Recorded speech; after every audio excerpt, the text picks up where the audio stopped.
장명법 잡서에 대한 책을 계속 읽고 있습니다. 잡서에 대한 기록을 쓴 김태규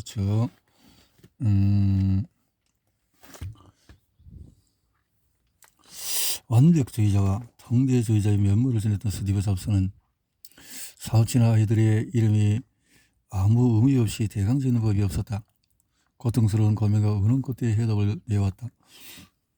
저달 이름을 정하는 일이 세탁기를 거는 만큼 어려웠기 때문에 베이비보이 잡스라고 한동안 그렇게 했는데, 잡스는 세탁기 하나를 사면서 가족과 2주일 동안 심사숙고한 것으로 유명하다.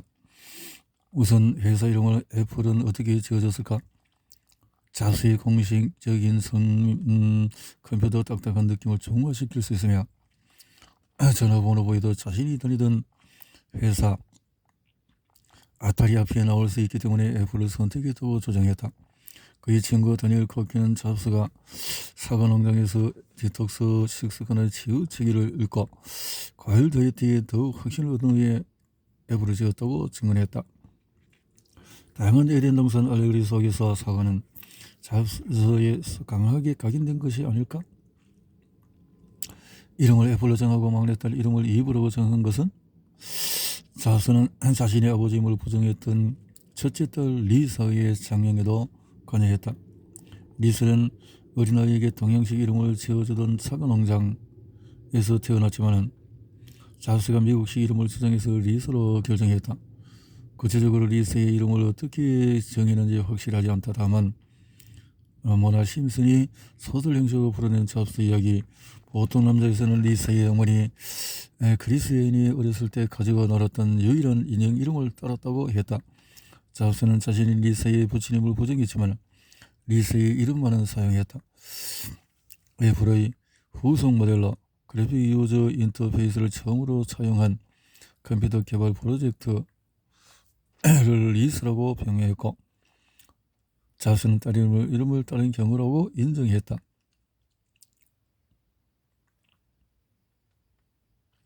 기구하기도 그는 어린 리사를 버렸고 그 대신에 리사 프로젝트를 또 다른 가능성은 97년 발간된 모나 심슨의 보통 남자다. 잡스의 인생을 판박이로 가져다 놓은 주인공이 설립한 회사 이름이 제너시스 창세기이고 주인공 아내 이름이 이브 파커이다. 현실에서 애플과 로렌 파월이다. 잡스가 막내딸 이름을 이브로 지으면서 그가 그토록 자랑스러워했던 예술가 동생과 사랑했던 아내에게 동시에 애정을 표시할 수 있었을 것이다. 이브는 동생의 소설에 대한 오마주일 수 있다. 잡스가 보통 남자를 였을지에 대한 논란이 있다. 그는 인터뷰에서 책을 읽었다고 했지만 아이작슨에게 상처를 받을까봐 읽지 않았다고 말을 바꿨다. 로렌 잡스가 그 책을 휘키 쿨트버그는 자신에게 건네며 대신 읽어보라고 했다고 말했다. 스티브 잡스와 다이어트는 어떻게? 늘 퇴근을 맞아 버림받았다는 박탈감은 자신은 특별하다고 여겼던 자부심사에서 철저하게 스티브 잡스에게 LS의 논리는 모종의 타협점을 제공한다. 잡스의 다이어트. 이 세상 생명체는 자연계 존재는 원소만으로 상상하기 힘들 만큼 정밀한 메커니즘으로 작동하고 생시하고 진화하는 기적과도 같은 존재다. 특히 인간은 고도의 기억력과 사유 능력까지 보유한 기적 중의 기적이다. 어떤 채식주의자는 고기를 먹지 않는 이들을 일컫는다. 하지만 채식주의자도 여러 단계가 있다. 가장 과격한 부류가 고기는 물론 우유, 벌꿀, 생선, 달걀 등 동물성 성분은 전혀 섭취하지 않는 비건 채식주의자다. 이보다 한 단계 낮은 척이 락토 오버 혹은 오버락토 채식주의자로 이들은 우유, 벌꿀, 달걀은 섭취하되 생선은 멀리한다. 해산물까지도 먹지만은 육류는 피하는 이들을 페스코 채식주의자라고 부른다. 잡스는 락토 오버 채식주의자와 페스코 채식주의자 중간 지점에 있었다. 채식주의자였던 만큼 당연히 고기는 멀리였지만 하지만 잡스는 우유, 달걀 등을 멀리했다. 그래서 나중에 암으로 고생했을 때 의사들이 고단백 영양분을 위해서 닭기를 섭취하라고 충고했지만 이를 따르지 않았다. 잡스는 독특한 스타일의 채식주의자였던 셈이다. 엄밀히 말하면 초밥이라는 예외를 인정하는 비건 채식주의자라고 할 수 있다. 단식을 즐기고 과일과 채소, 특히 사과와 당근에 집착했지만 초밥을 용인했던 희한 다이어트를 고수했다.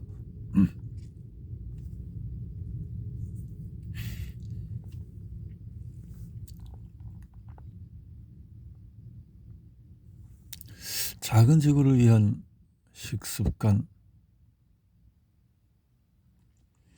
프랜스 무어라페의 작은 지구를 위한 식습관은 72년 처음 출간되어서 전 세계적으로 300만 부가 팔린 베스트셀러다. 1975년 개정판이 나왔고 출간 10년째 20년째를 맞아서 새로운 판을 내놓았다. 시정일간 육식문화에 대한 시비를 건다. 육식 위주의 식습관은 사람들의 건강에도 좋지 않고 전 세계적인 가난과 기아를 해결하는데 도움이 되지 않는다고 주장한다.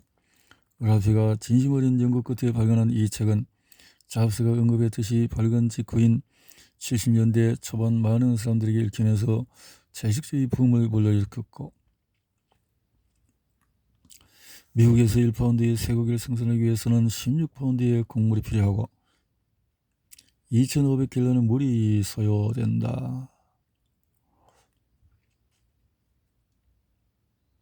이런 비효율적인 시스템을 유지하기 위해서 미국 곡물 생산의 절반가량이 가축 사료로 사용이 된다. 개인적인 차원의 채식주의는 원죄의식을 환기시키는 좋은 방법이지만 근본적인 해결책이 될 수는 없다. 불평등한 권력의 배분이 그대로 남아있기 때문이다. 핵심은 우리가 어떻게 권력을 분배할 수 있을까 하는 문제이다. 근원적인 해결책은 민주화다. 투표소에서 행해지는 정치적인 민주화가 아니라 재화를 배분하는 의사결정과 그 혜택을 좌우하는 권력을 힘없는 자들에게도 제공하는 경제적인 민주화다. 이와 함께 육류가 가장 최상의 단백질을 제공하고 단백질의 양이 많으면 많을수록 좋다는 신화를 버려야 한다. 또한 육류 소비를 사회적인 지위나 남성성과 관련시키는 인식도 건절해야 한다. 지구를 위해서 좋은 다이어트가 개인 건강에도 좋다. 육류 위주 식단은 인류 역사를 보면 비교적 최근에 시작된 일이다.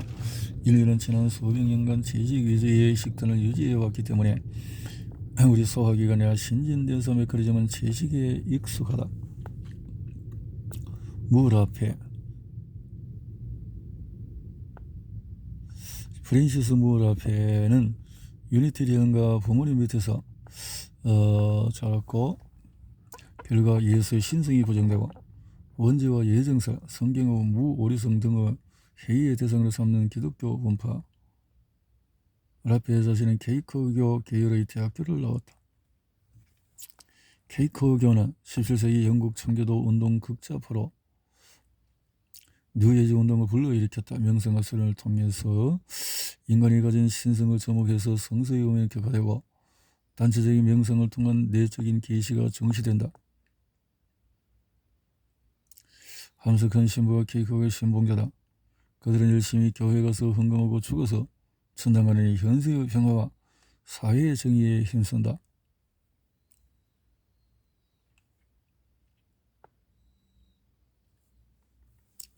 잡스와 관련된 이들 중에서 유독 정통 기독교와 벗어난 이들이 많다. 모비딕에 등장하는 아합 선장과 1등 항해사 스타벅도 모두 케이커 교도들이다. 다음 장에서 살펴볼 혁신기업의 딜레마. 저자인 클레이턴 크리스텐슨은 독실한 몰몬교 신자다. 이들은 직업 성직자를 두지 않고 교인들이 스스로 공동체를 형성한다. 일부 다처제를 인정하는 정코로 소문이 나서 고역을 치렀지만 현재까지 그런 제도를 용인하는 것은 아니다. 우연일 수도 있지만 잡스가 공부했던 동양 철학과 코드가 맞아서 발생한 일일 수도 있다. 영향을 받았던 동양 종교 서적은 역사적인 인물로서의 예수를 위대한 선지자로 인정하고 그의 이적도 받아들인다. 단지 그의 신성을 부정할 뿐이다. 궁극적인 신은 따로 존재한다. 초기에는 요리책 저자로 알려져 TV 프로그램에 출연해서 콩이나 쌀을 한 번은 심야 톡쇼로 UFO 전문가와 대담한 적이 있었는데 사회자가 UFO에서 먹는 음식에 대해서 물었다. 이때도 하고 냉큼 육식의 문제점과 권력의 이슈에 대해 장강서를 풀어놓았고 사회자는 다시금 그녀에게 질문을 던지지 않았다. 디톡스 식수관의 치유 체계. 작은 지구를 위한 식수관에서 라페는 채식을 주장하지만 음식이 연령의 유일한 근원이라는 사실 자체를 부정하지 않는다. 채식이 건강이나 사회를 위해서 더 좋긴 하지만 육식을 원천적으로 거부하진 않았다. 라페는 자신이 채식주의자가 아니라고 말한다. 실제 그녀가 제시하는 수백 가지의 레시피 중에서 거의 모두 과일이나 채소 외에 달걀, 버터, 우유, 마가린 등이 첨가된다. 그가 보기에 인간은 공기라는 가스로 작동하는 메커니즘을 가지고 있고 또 폐가 엔진에 해당한다. 반면에 심장은 밸브에 불과하다. 심장이 혈류를 만드는 것이 아니라 피가 흘러서 심장을 작동하게 만든다고 믿었다. 이하든지 인간의 신체가 공기 중의 산소에 의해서 작동하는 구조라면 음식물의 중요성이 현저히 떨어진다. 그래서 음식물의 공급을 끊어서 버리든지 아니면 무해한 음식물을 소량으로 섭취하든지 해야 건강을 유지할 수 있다. 에리엇은 우리 몸에 나쁜 영향을 미치는 음식물의 성분을 점액질로 정의했고 과일이나 녹말 성분을 포함한 채소, 허브, 견과류 등을 점액질 없는 음식으로 분류해서 권장을 했다. 기존의 필수 영양소로 여겨지던 단백질이나 지방은 점액질을 과다하다며 배척했고 특히나 달걀과 육류를 금했고 우유는 최고로 끈적한 성분을 만든다며 1급 전범으로 취급했다. 감자나 쌀도 그에 의해서 나쁜 음식이었다. 그는 인간은 우유에 포함된 단백질 성분 3%에 미치지 못함을 지적하며 성장을 위해서 단백질을 다량 섭취해야 한다는 믿음을 맹렬히 비판했다. 세상에는 감기, 폐렴, 결핵, 암 등 수만 가지 질병이 있지만 공통적 원인은 끈적거리는 점액질을 다량 포함한 것이라고 그가 보기에 약물 치료는 최악의 접근법이다. 인공적으로 생성된 화학약품은 10년이 지나도 우리 몸 속에 남아서 점액질 상황을 악화시킨다. 에리엇이 보기에 고영양식과 약물 치료를 병행하는 현대의학은 자연을 거스르는 최악의 치료법인 것이다. 불임도 마찬가지다.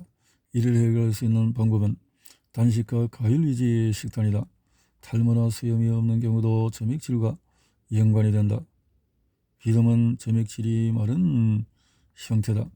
그의 사상은 활력, 바이탈리티, 본원적인 힘, 방해라는 방정식으로 정리할 수가 있다. 미적 요소인 본원적인 힘을 지닌 인간이 그 힘 전부를 활력으로 전환하지 못하는 이유는 방해 요소 때문이다.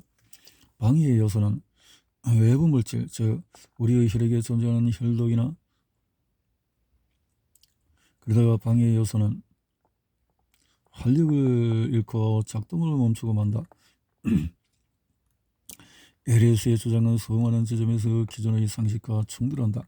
그는 아침을 많이 먹는 식습관이 최악이라고 주장하며 기상 후 간단한 음료만 섭취하고 10시에서 11시 사이에 아침 식사를 할 것을 권한다. 점심 건너뛰고 저녁도 너무 이르지 않게 5시나 6시 이후에 먹어야 한다고 강권한다. 아르놀드 에리엇은 1866년 독일 남쪽 지방에서 태어난 단식 전도사. 부친이나 조부의 직업이 의사나 수의사로 의학에 관심이 많을 수밖에 없는 가정 환경에서 태어나고 자랐다. 특히 아버지와 형제를 결핵으로 잃었고 신장염을 앓았고 또한 심장병으로 군에서 조기 제대했으니 건강에 집착할 수밖에 없었다. 31살에 사구치 신종을 걸리는 병에 치료 불가로 나오자 그래서 영양식을 하게 되었다. 에리엇은 지속적인 단식과 과일, 야채, 다이어트로 점액질과 혈독 등 방해 요소를 최소화한 선구자다.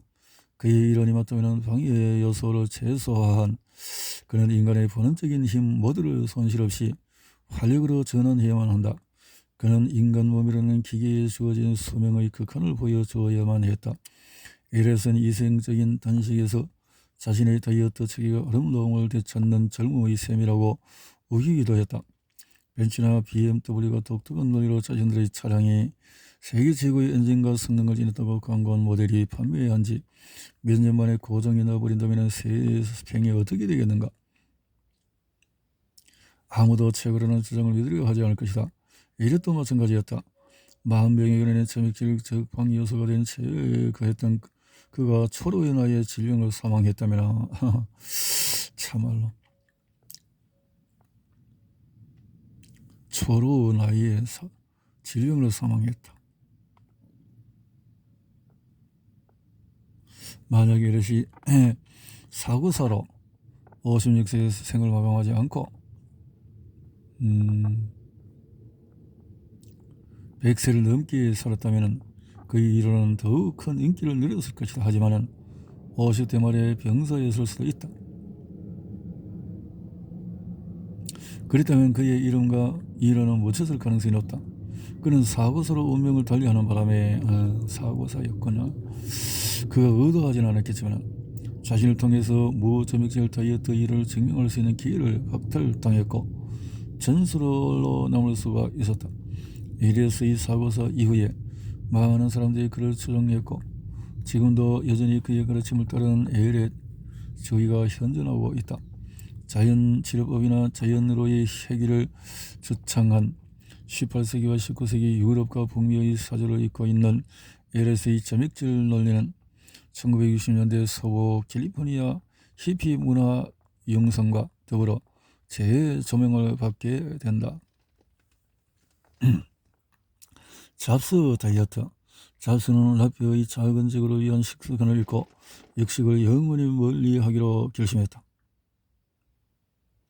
아이작스는 잡스가 이 책을 읽고 장정서를 통한 정화나 단식 혹은 한 가지나 두 가지 음식을 먹는 방식 등 극단적인 식생활을 수행하도록 부추겼다고 했지만 사실과 거리가 있는 분석이다. 라피는 과일과 채소 외에도 시리얼이나 빵 종류를 용인했고 실제 그녀가 제시하는 레시피에는 달걀, 버터, 우유, 마가린, 바닐라 등이 단골 손님이다.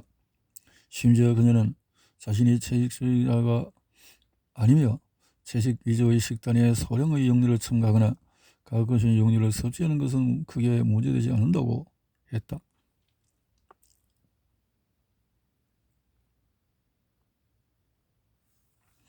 잡스의 식습관은 디톡스 식습관의 치유 체계에서 시작되었다고 해도 과언이 아니다.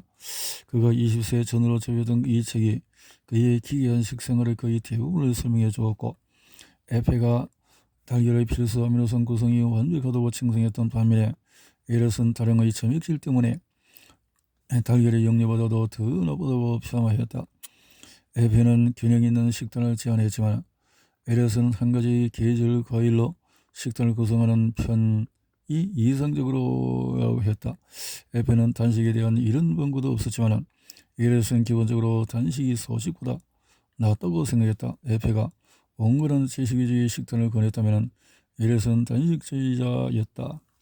잡스가 아이작슨에게 이런 이 문장은 에렛과 싱크로열 백쿠러이다. 에렛이 단식을 칭송했던 바로 그 이유를 제기하며 활력을 언급한다. 활력, 본능적인 힘, 방해 요소라는 에렛 방정식을 풀어서 말한 것이다. 에렛의 영향으로 잡스는 극단적인 식생활을 평생 유지하며 사과나 당근 같은 무점액질 음식만 섭취하는 다이어트를 지속했다. 사실 사과나 당근은 에렛이 특히나 정시한 음식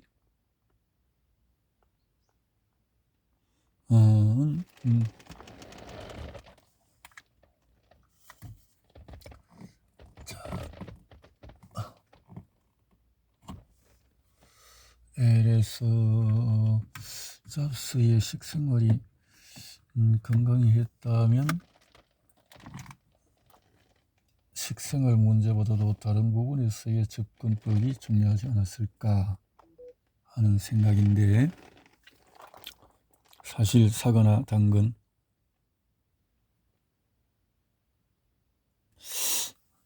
많은 전문가들이 잡스의 유별난 식단이 그의 건강에 부정적인 영향을 미쳤다고 지적해왔다. 에리스 주장 극단적인 식이요법에 대해서 반대하는 이들의 주요 포인트는 단백질과 지방 부족이 가져올 수 있는 일련의 부작용이다. 단백질은 우리 몸에 저장되지 않는 영양 성분이라 매일 음식을 통해서 섭취해야만 한다.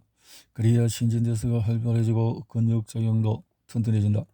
지방은 저장되지만 새로 보충되지 않으면 결국 체내에 비축분이 고갈되어서 우리 장기에 악영향을 미치게 된다는 것이 상식이고, 이런 상식적인 지식을 기반으로 에리스를 비판한다. 하지만 잡스는 에리스를 맹신했고 그가 주장한 무점액질 식단을 지켜 사과와 당근을 선호했다. 가끔은 단식을 하기도 했다. 전문가들은 극단적인 섭생이 체취를 없애는 것이 아니라 오히려 악화시킬 수 있다고 경고한다.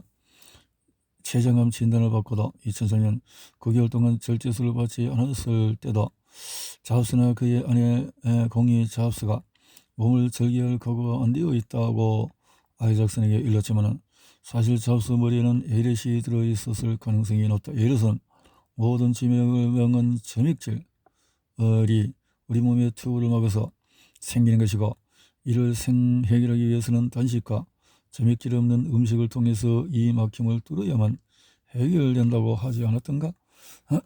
암도 마찬가지다.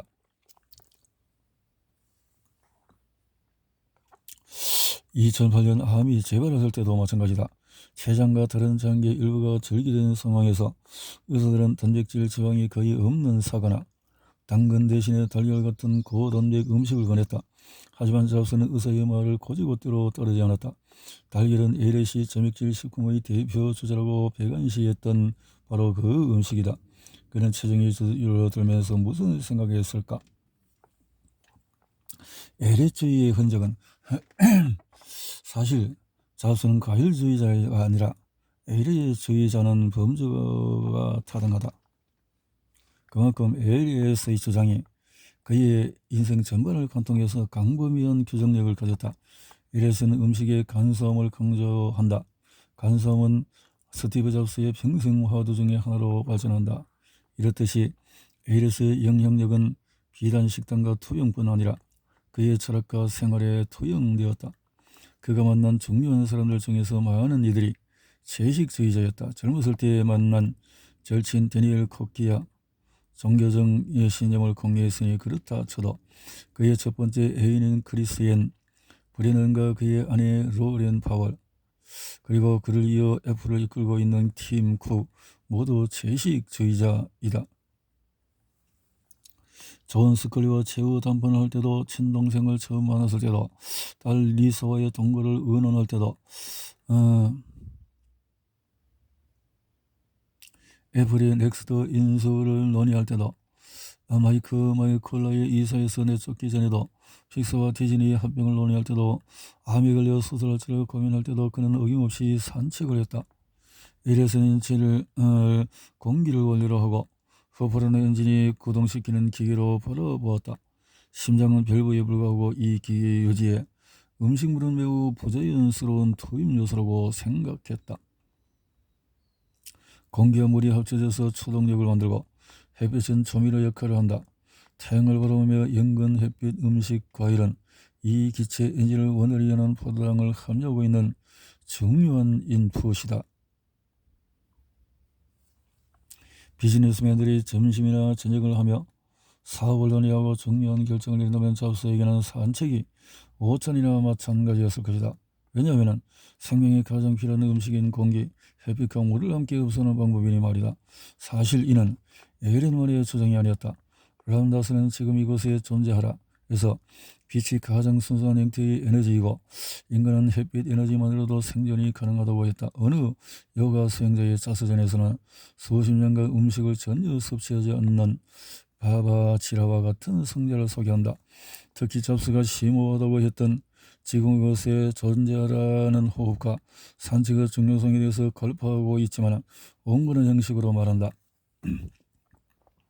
불우한 천재, 아이작슨에 따르면 잡스는 에르시 식이요법을 무의식적으로 추종했고 파월은 끊임없이 그것이 정신나간 짓이라고 말하며 에르시 걷다가 넘어지는 바람에 머리를 부딪혀서 56세 사망했다는 점을 상기시켰다.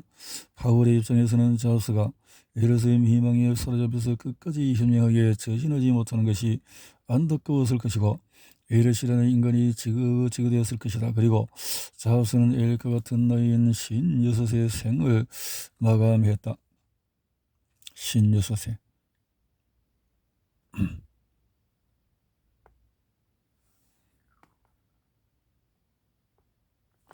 사실 에르스의 논리는 허점이 많다. 건강한 여성은 생리가 멈추다든지 이런 것은 주장은 일반적인 상식과 어긋난다. 잡스는 평소에도 대부분의 사람이 멍청이고 생각하고 자신은 특별하다고 여겼고 자신과 급이 비슷한 천재들은 크게 대우했다. 애플스토어에 가보면 지니어스 바도 있지 않은가. 그가 생각해낸 아이디어는 아니었지만 전적으로 그가 수용한 아이디어였다. 잡스와 단짝이자 소프트웨어 엔지니어였던 허츠펠드는 잡스가 아인슈타인, 간디같이 소수의 특별한 사람들 존재하고 자신도 그런 소수에 속한다고 생각했다고 아이작슨에게 전했다. 잡스는 에이레스의 책에서 자신의 출생에 대한 좌절감을 해결할 실마리를 찾았고 그를 믿기로 작정한 것이 아니었을까? 일본과 한국, 스티브 잡스의 주위에서 이웃의 인정을 찾아보기가 힘들다. 그 자신에게 중동 국가의 피가 섞여 있지만 그의 주위에는 백인이 압도적으로 많았다. 다르게 생각하라. 디프런트. 캠페인에 등장하는 무하마드 알리나 마틴 루터 킹 그리고 여러 채널 속에서 인연이 있었던 버락 오바마 대통령을 제외하면 그가 흑인과 결의했던 경우는 손에 꼽는다. 아시아 쪽은 더 심하다. 그는 젊었을 때 인도 여행을 하기도 했고 인도인이 저술한 효가 수행자의 저서전을 평생 가까이 두며 읽었지만 인도와의 인연은 크게 발전하지 않았다. 그가 모한다스 간디의 사진을 지갑에 지니고 다녔으며 안경도 그를 벤치마킹한 느낌이 든다는 것을 감안하면 이해가 가지 않는다. 흥미로운 점은 잡스가 소프트뱅크의 창립자인 손정희 회장과 가까웠다는 것이다. 2011년 잡스 사망 이후에 손 회장은 그의 저 잡스와의 마지막 만남에서 같이 초밥이라도 먹자고 했는데 아쉽다고 할 정도였다. 잡스는 손 회장이 한국인이라는 사실을 알았을까? 만약 알았다고 해도 잡스에 그다지 중요하지 않았을 것이다. 손 회장의 비주얼이 한국인이라 할지라도 그는 일본에서 사업을 하고 일본에 머무는 사실상 일본 사람이다.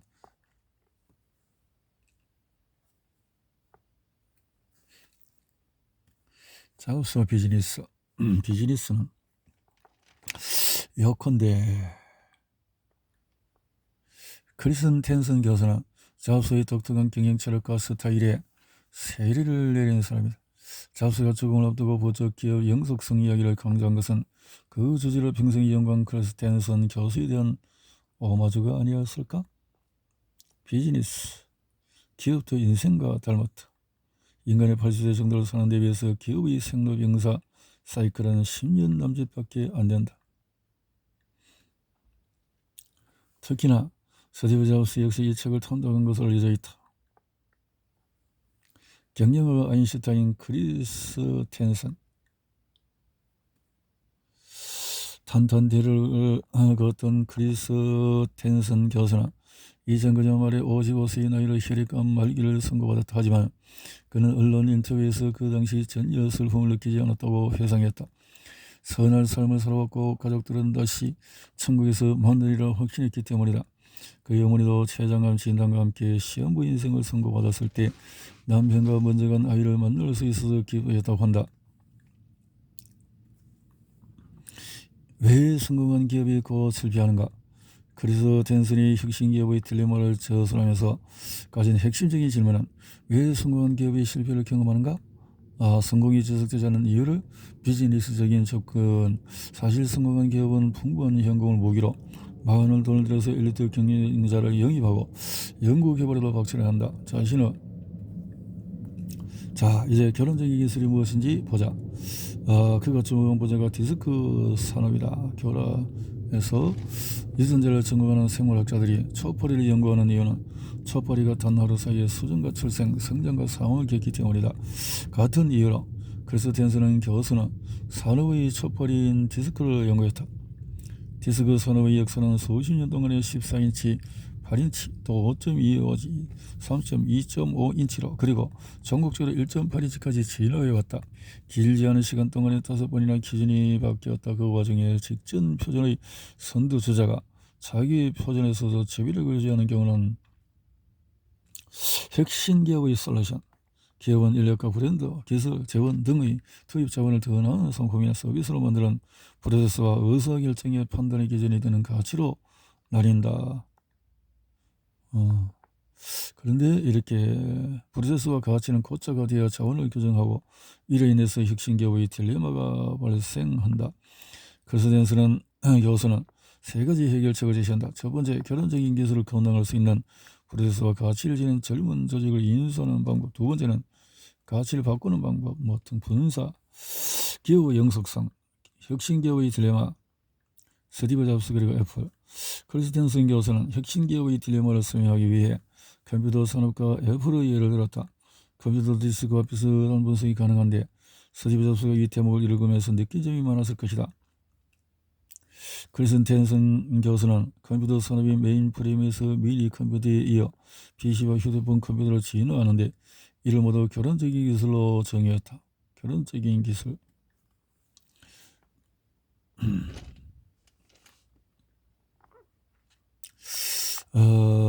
이렇게 해서 성장. 뉴턴은 실패작으로 알려져 있다. 스티브 잡스가 애플로 복귀하자마자 없애버렸다. 뉴턴이 실패한 이유는 당시 애플 CEO였던 존 스컬리가 시장 조사를 너무 열심히 했기 때문이었다. 그래서 애플은 결혼적인 기술의 성격이 강했던 PDA에 주목하는 성과를 거두었지만 단순성과 신뢰성이라는 덕목을 지키지 못하고 제품을 너무 복잡하고 비싸게 만드는 우를 범하고 만다. 애플 뉴턴이 실패할 수밖에 없었던 근본적인 이유는 애플이 너무 커졌기 때문이다. 잡스는 원래부터 신제품이 자사에 기존 제품의 매출에 악영향을 미치는 매출 잠식에 대해 고려하는 부류가 아니었다. 그렇기에 애플2가 잘 팔리고 있을 때 그래픽 유저 인터페이스를 적용한 리사 프로젝트를 운영했고 나중에 매킨토시를 개발할 때도 리사의 매출 피해는 그렇지 않았다. 오직 물론 리사 프로젝트에서 쫓기는 반감도 있었겠지만 기본적으로 매출 잠식 같은 경영학적인 접근보다 미쳐도 갈 정도로 대단한 상품을 만드는 데 더 관심이 많았다. 스티브 잡스가 크리스텐슨 교수에 감사해야 할 특별한 이유가 또 하나 있는데 그는 잡스의 독특한 시스템에 면죄부를 부여한 사람이다. 또한 이윤 중심이 아닌 제품 중심의 잡스식 경영 스타일에 뛰어날 수밖에 없는 이론적인 배경을 제공했다. 그래서일까 젊었을 때 미치다 갈 정도로 대단한 제품을 만드는 것에 집착하던 잡스가 만연한 사람들이 사용하기 쉬운 편리한 상품 외에 애플이라는 기업의 영속성을 자신의 새로운 이상에 편입시켰다. 잡스는 원래부터 신제품이 자사의 기존 제품의 매출에 악영향을 미치는 매출 잠식에 대해서 고려하는 부류가 아니었지만은 그렇게 했던 거죠. 그는 마케팅보다도 디자인과 기능을 중시했고 그래서 마케팅보다도 그럴 수도 오픈 무기가 진화할수록 전쟁의 승패는 공증전에서 판가름 났다. 그래서 공정을 정역한 자가 전쟁을 지배하고 승리를 거두었는데 각국이 그렇게 공정전 4세대 전투기 산업에 그래서 스티브 잡스를 말하는데 빼놓을 수 없는 것이 개방 폐쇄 시스템의 우월성 논쟁. 그것은 야구에서 투수의 제구력이 중요한가 스피드가 중요한가에 논쟁만큼 즐기고 결론나지 않는 주제다. 그리고 그 논쟁은 다시 크리스텐슨 교수로부터 시작이 된다. 애플 이사의 주요 멤버와 중력이 앱스토어의 공개를 지속적으로 요청했을 때 잡스는 논의를 묵살하거나 토의조차 하려 들지 않았다. 외부 개발자들의 앱이 아이폰을 망치거나 바이러스를 감염시키고 통합성을 오염할 수 있다는 이유에서였다. 결국 그는 외부 앱 제작을 허용했지만 매우 까다로운 기준을 부과하고 애플의 승인을 거쳐서 오직 아이튠스 스토어를 통해서만 판매하게 했다. 진짜 살짝 열어진 것이다. 잡스는 이 문제를 개방과 폐쇄의 문제가 아니라 통합과 분산의 스펙트럼으로 바라본 것이다. 그리고 그는 평생 동안 그의 아름다운 시스템에 누군가가 침입하는 것에 매우 신경질적인 반응을 보였다. 전문가들은 잡스와 애플이 전일적인 통제 시스템에 기반해 폐쇄한 모델을 지속할 경우에 PC 시장과 마찬가지로 주류 시장에서 멀어질 수 있다고 경고해왔다. 아이파스 정책은 일정 부분 완화되었지만 기본적으로 폐쇄성을 유지하면서도 대성공을 거두었다. 진검승부. 전문가들은 전통적으로 개방 시스템을 더 높이 평가해왔다. NBA 2010년 여름 안테나 게이트가 터졌을 때 하와이에서 휴가를 즐기던 잡스는 문제를 내기 위해 애플 본사로 돌아오면서 3학년이었던 리드를 동행했다.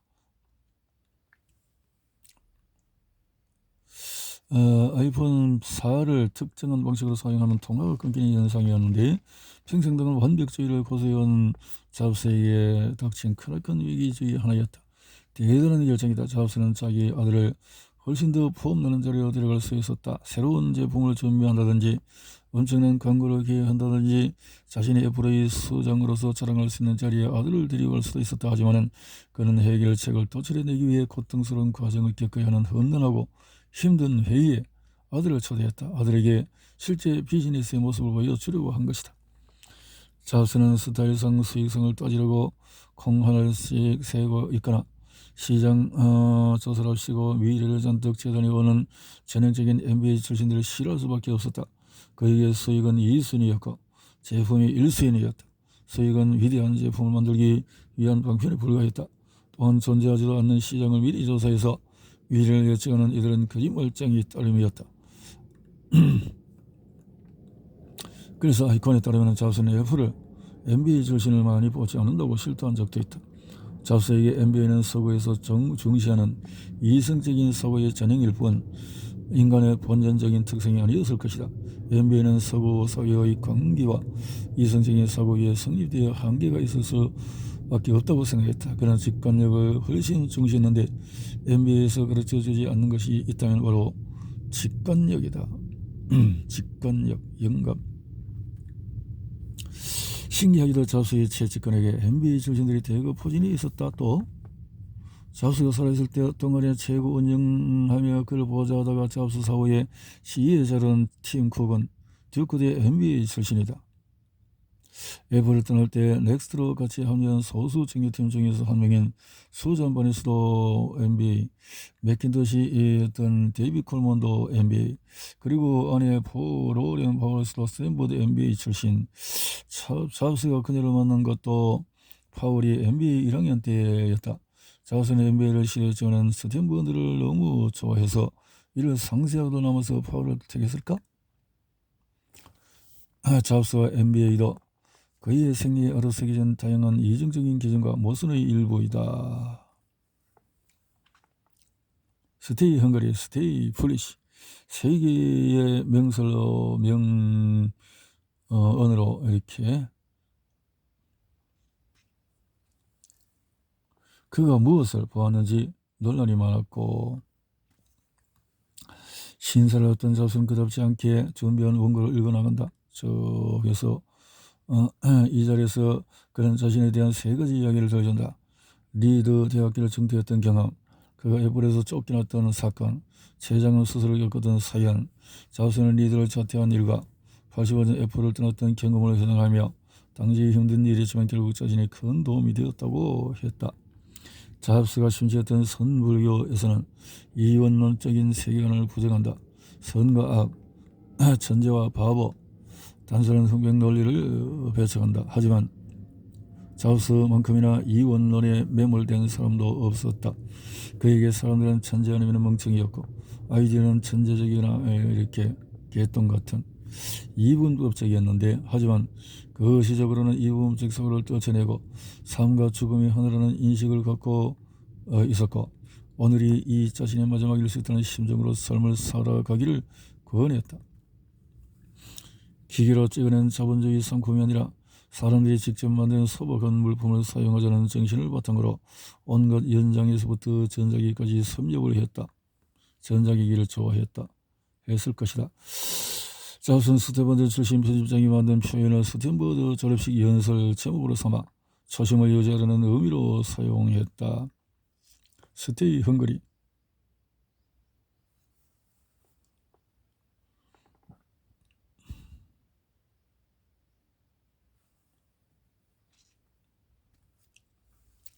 아무렇지 않은 어느 시골 길의 아침 풍경과 같이 자연 속에 살아가자는 느낌인 것이다.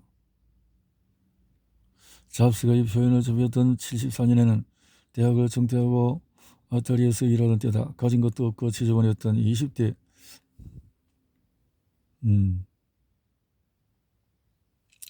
그때 스테이 헝그리, 스테이 폴리시.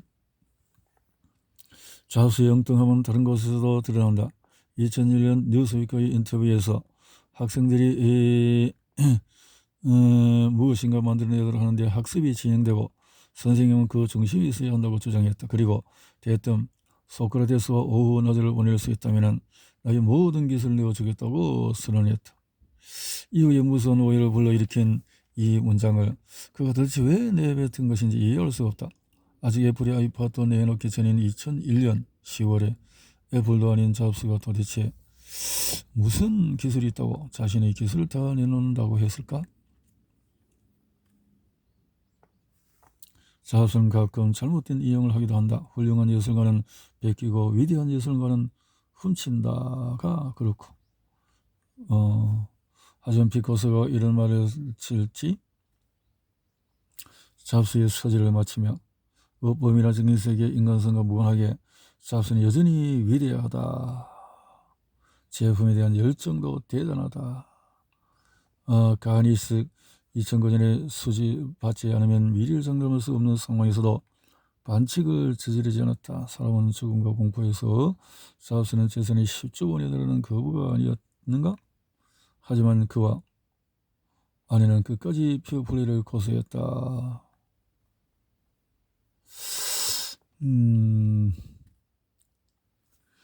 자, 맥시민, 맥스막스. 지금 만원을 들고 동전 던지기 도박한다고 치자. 두 가지 방식이 있는데 모두 만원을 걸어서 단 한 번을 끝나는 경기다. 첫 번째 게임에서는 동전 알면 또 나오면 2만원을 받고 확률은 50%. 두 번째 게임은 동전이 무엇이 나오든지 모두 만원을 받는 경우 어떤 것을 택할 것이냐 하는 건데요. 경영에서 많은 지원자가 몰리는데 같은 맥락이다. 죄인의 딜레마. 실패를 용인하지 않는 사회에서 벤처가 형성할 수 없는 법이다.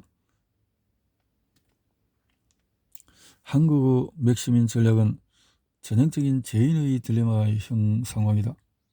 한 발씩 물러나면 아이들 고생을 덜 시키고 나라의 경쟁력, 창의력 모아갈 수 있다. 하지만 교육 양아치들과 교육 소유권들이 나서서 딜레마 상황을 악화시키고 있다.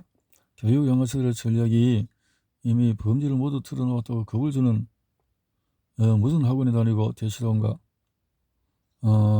경쟁식을 이런 부정적인 것을 정책적으로 보내요. 벤처 캐피털리스트. 경제 성장을 우리 사회가 고도화되고 성장률이 정체하면서 모두가 원하는 꿈의 직장이 줄어들고 있다. 우리 아이들에게 그 바늘 구멍을 찾아서 들어가라. 아침부터 뛰어다닌다. 전략이 유효할지 모르나 사회적으로 만국으로 가는 지름길이다. 모두가 안정적이고 쉬운 직장을 구하려고 하면 모두가 패자가 되는 러스 게임이 될 수밖에 없고 사회는 활력을 잃고 노쇠해질 것이다. 그래서 벤처 캐피탈리스트가 매우 중요하고 스티브 잡스의 인생과 애플의 성공이 주는 가장 큰 교훈 중에 하나가 바로 그 점이다.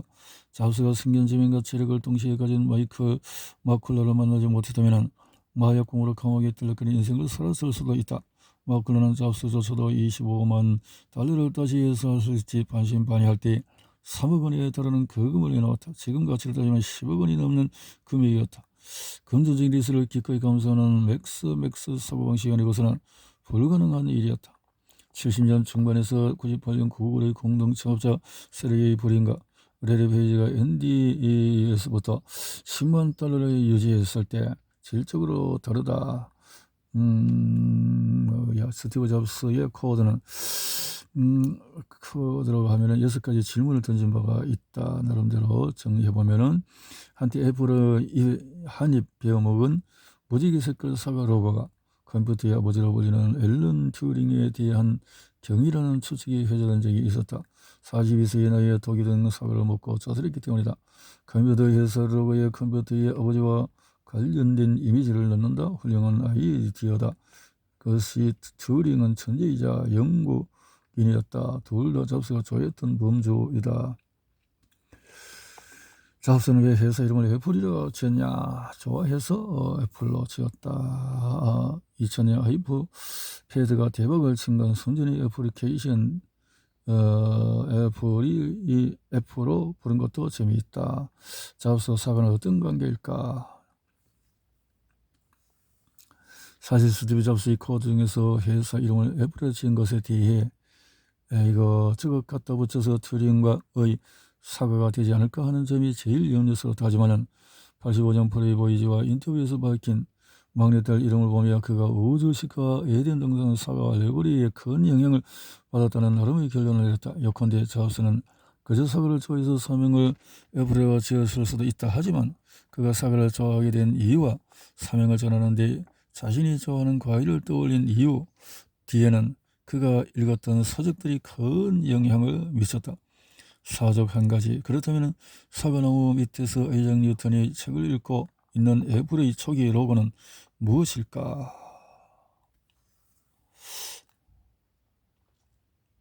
잡스는 왜 막내딸 이름을 입으로 지었을까? 우주의식에서 저자 버기 주장한 대로 선악과를 먹는 행위가 인류 의식의 거대한 진화를 촉진했다고 믿었다면 같은 논리로 잡스는 이브에 대해서 특별할 수밖에 없었을 것이고 그의 딸의 이름을 그렇게 지었을 것이다. 마지막 가능성은 모나 심슨이 오빠인 잡스의 인생을 생생하게 묘사해 놓은 보통 남자에 나오는 주인공 톰 오웬스 에서 제네시스를 세우고 결혼한 이가 이브 파커라는 점이다. 잡스는 막내가 이름을 이브로 지으면서 자신의 자랑스러운 친동생과 현명하고 지혜로운 반려자인 아내에게 동시에 경의를 표할 수 있었을 것이다. 잡스가 산책에 그렇게 집착한 이유는 그래서 잡스가 신봉했던 것은 공기로 움직이는 기관으로 파악했다. 폐를 허파가 우리 몸의 엔진이고 심장은 밸브일 뿐이다. 허파가 엔진이다 라고 생각했네요. 잡스가 최장암 판정을 받고도 바로 수술을 받지 않은 이유는 뭘까? 잡스는 2003년 최장암 판정을 받고도 9개월 동안이나 절차를 받지 않았다. 잡스나 아내 로렌은 절개할 각오가 되어 있지 않다고 했지만 사실 잡스의 사고는 아놀드 에러스의 이론에 좌우되어 있었을 가능성이 높다. 점액질을 부정해야 되기 때문에 재발했을 때도 마찬가지다. 로렌은 마지막 순간에 에렛을 원망했다. 에렛이 56세의 바닥에 머리를 부딪혀 죽었다고 잡스에게 투덜거렸고 잡스 또한 56세의 운명을 달리한다. 잡스는 왜 씻지 않아도 냄새가 나지 않는다고 생각했을까? 리드에서 남들이 다 퇴근 후 야간에만 근무할 수가 있었다. 혹시 잡스가 자기 편한 대로 갖다 붙인 것일까? 점액질. 잡스가 죽음의 순간에 무엇을 보았길래 우와 3번을 외쳤을까? 가팔은 우와 보면서 배우면서 그렇게 했다는 건데요. 와우라는 표현, 뭔가가 오라는 표현이 맥킨토시가 자랑스러워서 뭔가 모심적인 어떤 오 이런 생각이 무엇일까? 나름대로 꿈을 꾸었을까요? 연발했던 것이 아름다워서 라는 거죠. 잡스는 강력한 차를 좋아했고 직접 운전했다. 잡스 읽었던 책에 해답이 있다.